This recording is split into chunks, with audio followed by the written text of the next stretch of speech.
Нательная заживо живопись скрывает под собой следы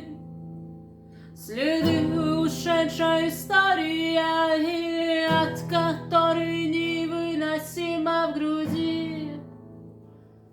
Люди, чьи имена были важны, желают для себя забыть, иголкой выколоть на коже, перестать душу травить глухими историями, где краски смешались в грязь, и ждать, что будет в итоге. Иная яркая гладь из черного не выйдет цветного, и вывести не так ведь легко. Дай себе время спокойно похоронить глубоко.